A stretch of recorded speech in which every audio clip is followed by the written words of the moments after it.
All right, let's welcome in now the former acting Customs and Border Protection Commissioner, Mark Morgan. He's also a visiting fellow at the Heritage Foundation. Mark, great to talk to you. Thanks for having me, John. So let's talk about Magnus here. I'm not going to ask you if you think he's qualified. I know how you feel about Magnus, but tell us what kind of concerns you have about a person like this being in this position. Look, Emerald summed it up very well. Look, all you have to do is take about 5 minutes of Google, and you'll see that he blurs the line, in my opinion, as the chief of police. He blurs the line between that job and being a liberal social advocate. As she suggested, look, he's against the wall. He's against strong and equal enforcement of the rule of law for those who violate. He's pro-sanctuary cities. And look, there's a couple of things specifically that are very troubling for me.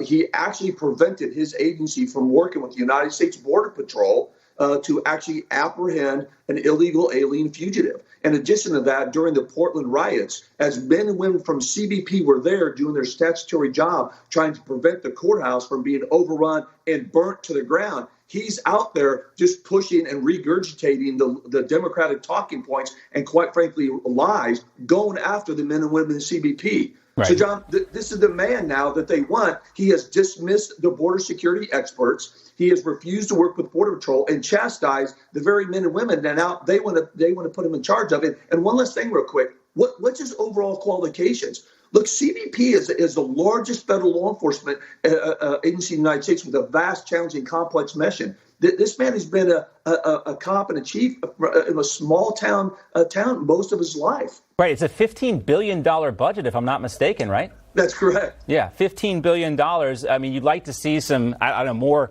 executive experience, I guess, at a larger police department. I don't know, you would know more than I would, but that's the type of qualifications you think this needs. He's also the type of guy who's going to turn down federal money. I kind of like that. Some part of me likes that. But when you have a raging fire, rhetorically speaking, here down the border, he turned down federal funds for something called Operation Stone Garden. He didn't want the money because it came from the Trump administration. Also, in 2017, he wrote this op-ed for the New York Times, and I'm quoting him here.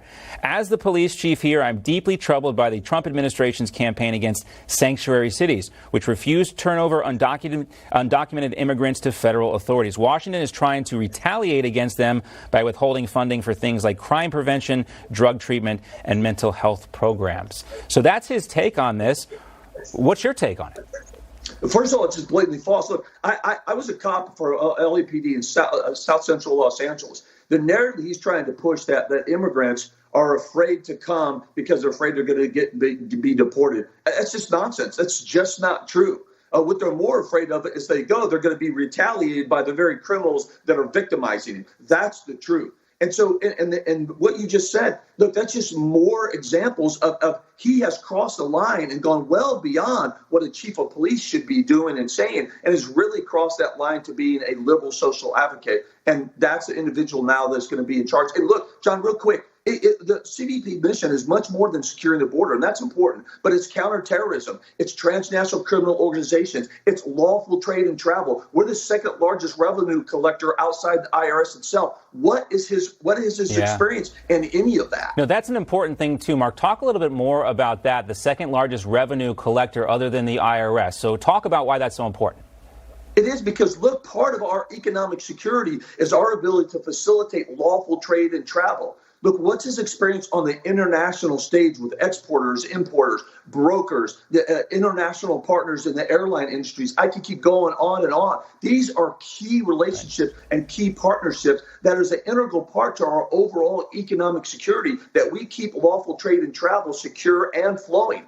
He's never held a single federal position or executive position remotely connected to any of that. Right. And we talk about this too, Mark. And, you know, we so much attention, of course, and rightly so right now, is paid to the southern border. Right. But you mentioned this. We have a whole system of ports and stuff. We have to keep commerce flowing freely. This is not just about, what's coming across the southern border. We have ocean ports and ocean borders as well. Where is his experience on that? I don't know. We'll have to see what happens. And I know a few people have some questions, Mark, including yourself. We'd love to have you back. Always great to talk to you, sir. Thanks so much. Thanks, John.